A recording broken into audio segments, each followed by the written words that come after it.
Hi, I'm Rabbi Terlinchamp, and I'd like to talk to you about a few things. I want to explain why Temple Sholom and American synagogues as a whole need to make a big change. American Jews are living in an unprecedented time of acceptance, security, and success. We enjoy the many blessings of a prospering minority in America, but we also pay a price for fitting in so well. According to the recent Pew study, fourth-generation Jewish Americans, that's pretty much the under 40 crowd, have a diminishing commitment to Jewish tradition and organizations. Instead, this is what most of the young Jews do. My wife and I are both Jewish, but why would we join a synagogue when we have every TV show on Netflix to watch? Every show. Every show. In this day and age, kids don't even need synagogues for a bar mitzvah anymore.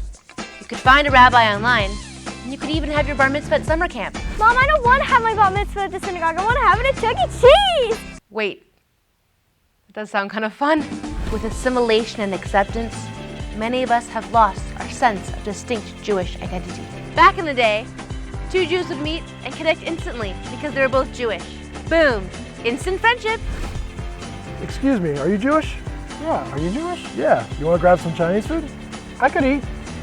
But not anymore. Now more than ever, Jews are making friends in all places in their lives, and our Judaism is just one part of our identity, rather than a defining characteristic. So we can't keep talking to modern American Jews the same way we've talked to generations in the past. We gotta do something different. Calm down.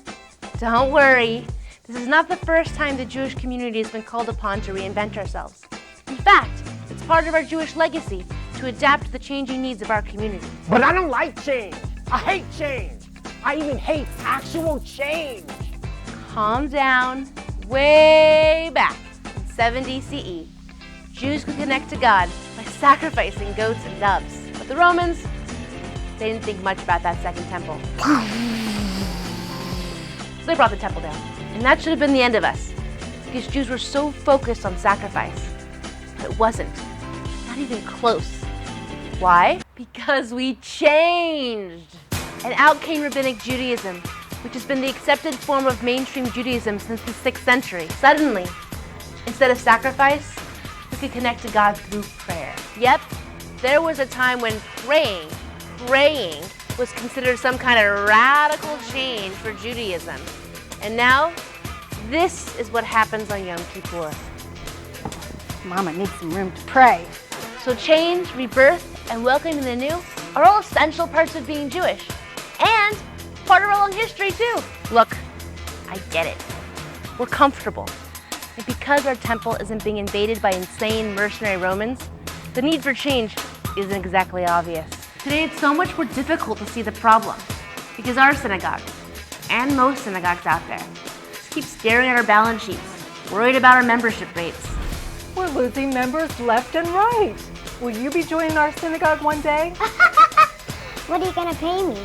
We're slowly but surely watching young families and baby boomers find spiritual community outside of our synagogue walls. We're losing them, and it's time to make a change. You're right. We definitely don't need a synagogue. No, we get all the spiritual fulfillment and community we need playing Settlers of Catan. And apples to apples. Jewish edition. Jewish edition.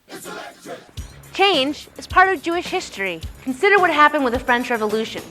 Napoleon emancipated the Jews, making it okay for us to assimilate. If you didn't want to keep kosher, no problem. And Reform Judaism was born. That does sound like a major change. Oh, yeah. The point is, we don't have to do things the same way we've always done them. Right now, we are at a crucial point in our Jewish history where we need to seize the moment, harness our creative energy, and reshape our story so that we remain relevant for generations to come. We have two options. We become irrelevant relics of our past with a shell of a building that no longer attracts meaningful community. Or we become a dynamic, inclusive, inspiring community that understands that the way we've always done things maybe isn't the only way. And that's why it's time for a new vision. New dynamic ways to build community, to welcome the stranger, to feed the hungry, to encourage the student, to offer meaning to the seeker. And the place to do these things, that's right here, at Temple Sholom. Okay, Rabbi. So, what are we supposed to do? We can't make it to synagogue on Fridays. We take singing lessons. Can't make it. Beautiful singing voices, and I'm glad you asked. Stay tuned for our second video coming soon, where we will be discussing how Temple Sholom will be shifting the paradigm. We're excited! We're excited!